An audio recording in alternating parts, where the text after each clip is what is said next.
जिस प्रकार एक जल बिंदु जब आकाश से गिरता है, पृथ्वी का स्पर्श पाता है, महाराज धूमिल हुआ करता है। वही जल बिंदु आकाश से गिर करके महाराज यदि गर्म लोहे पर पड़ जाए तो नष्ट हुआ करता है, और वही जल बिंदु यदि सर्प के मुख में गिर जाए तो विष बना करता है। महाराज वही जल बिंदु यदि सीप के मुख में गिर जाए तो मोती बना करता है। एक जल बिंदु भिन्न भिन्न संगों को प्राप्त करने के कारण भिन्न भिन्न फलों को प्राप्त हुआ।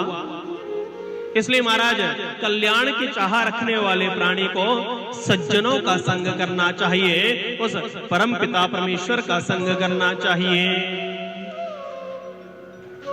महाराज सत्संग करने से होगा क्या?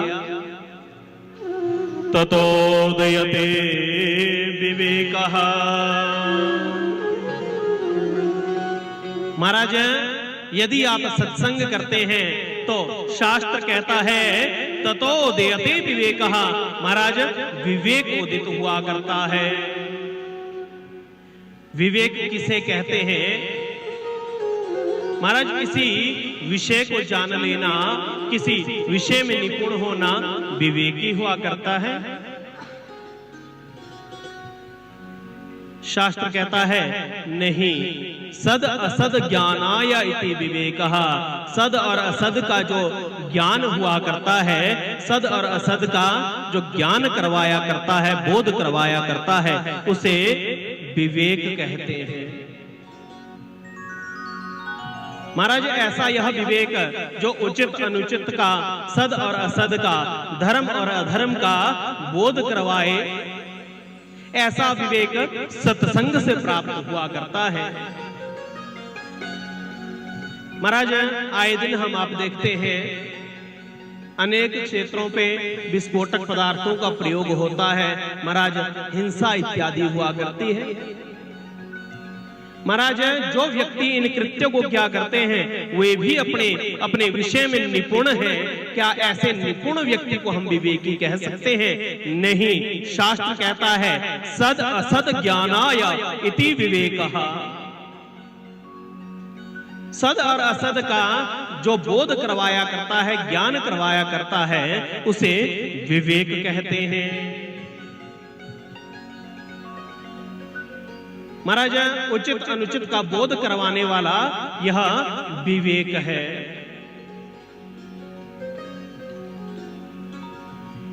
महाराज अभी अभी कुछ समय पहले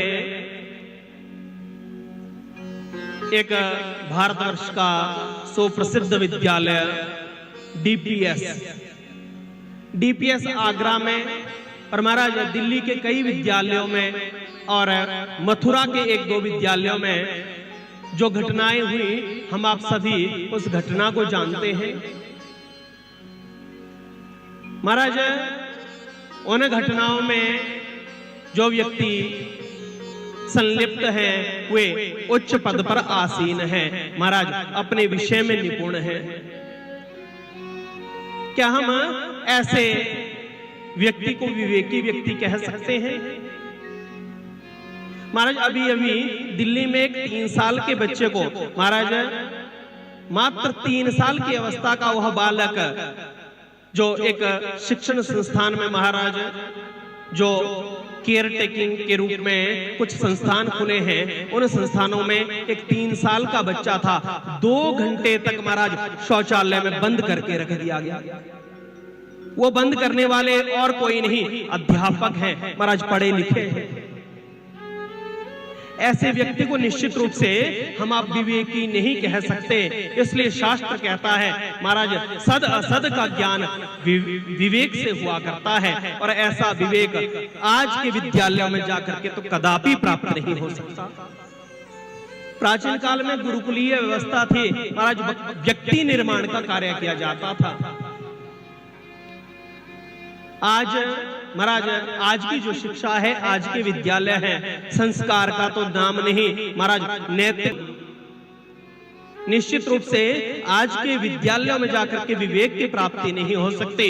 शास्त्र कहता है, भागवत कहता है कि महाराज भाग्योदयेन बहुजन्म समर्जितेन सतसंगमम च लभते पुरुषो यदा वै।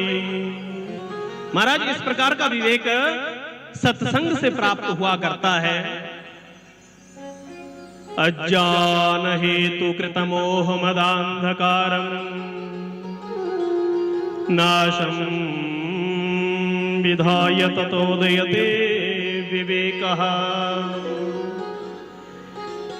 महाराज मोह, काम, क्रोध, मद, लोभ, ईर्ष्या जैसे विकारों से जनित यह अज्ञान रूपी अंधकार जो हम आपके भीतर है, महाराज अनेक विकारों से हम आप युक्त हैं। इन सभी विकारों से जो अज्ञान रूपी अंधकार हम आपके भीतर हैं, इसका यह नाश क्या करता है? इस सत्संग से यह नष्ट हुआ करते हैं और विवेक की प्राप्ति हुआ करती है। महाराज शास्त्र कहता है यह सत्संग जो है दीर्घ रोगस्य औषधम। यह जो सत्संग है इसको दीर्घ रोग की औषधि कहा गया। स्वौषधम, स्वौषध की से संज्ञा दी गई। महाराज काम, क्रोध, मद, लोभ, ईर्ष्या, द्वेष जैसे जो विकार हम आपके भीतर भरे हैं, आप महाराज बड़े से बड़े चिकित्सालय में चले जाओ, बड़े से बड़े चिकित्सक के पास चले जाओ, कोई इन काम, क्रोध, मद, लोभ, ईर्ष्या, द्वेष जैसे विकारों का दमन नहीं कर सकता। किंतु महाराज शास्त्र कहता है सत्संगमं दीर्घ रोगस्य औषधम। यह जो सत्संग है महाराज यह दीर्घ रोगों की औषधि है। काम, क्रोध, मद, लोभ, ईर्ष्या, द्वेष जैसे विकारों का यह दमन किया करता है। और महाराज इन विकारों का जब दमन हुआ करता है तो हमारे भीतर जो अज्ञान रूपी अंधकार है उस अंधकार का नाश हुआ करता है। और इसी का महाराज साक्षात अनुवाद रामचरितमानस में बिनु सत्संग विवेक न होई, राम कृपा बिनु सुलभ न सोई। बिनु सत्संग विवेक न होई, राम कृपा बिनु सुलभ न सोई। बिनु सत्संग विवेक न सुलभ न सोई।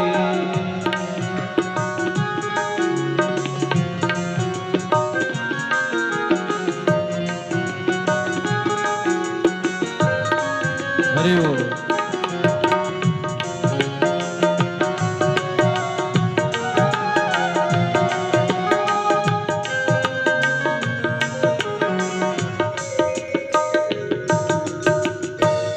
बिनु सत्संग विवेक